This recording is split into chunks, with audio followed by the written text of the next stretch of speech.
Je m'appelle Magali, j'ai 43 ans, je suis mariée, j'ai 2 enfants, je suis conseillère en évolution professionnelle et j'habite à 20 km au nord de Bordeaux. J'ai été amenée à rencontrer l'association Jeune-et-Rose en octobre 2019 à la suite du diagnostic de mon cancer du sein. Cette association, elle a entre guillemets changé ma vie.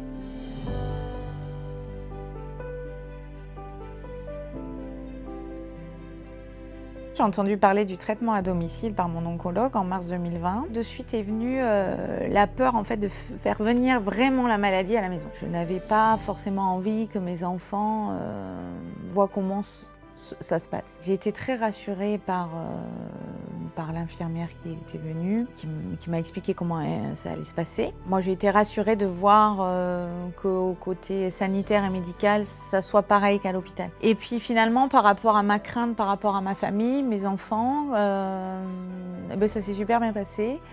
Et finalement, ils ont trouvé ça logique et ils ont trouvé que c'était mieux parce que maman était restée à la maison.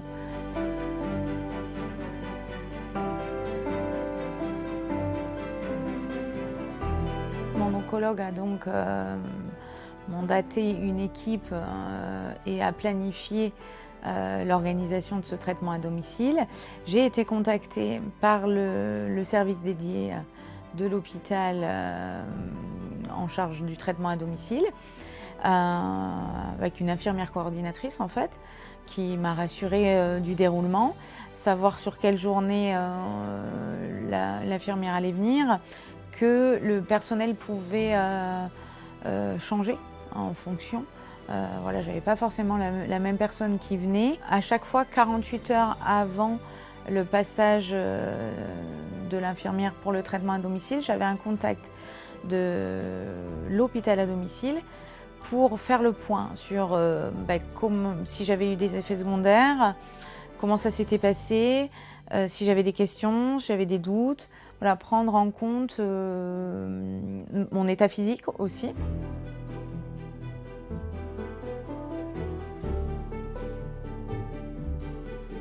Il y a une personne que j'ai eue plusieurs fois et effectivement, en plus elle s'appelait comme moi, je me rappelle très bien.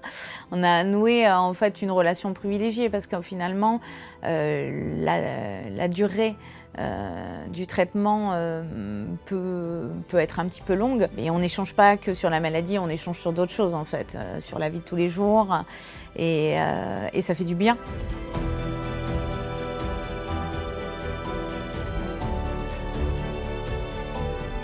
Le confort de l'organisation. Au tout début du traitement à domicile, j'ai été en arrêt, effectivement, mais ça m'a permis quand même de pouvoir programmer des choses en fonction de ça.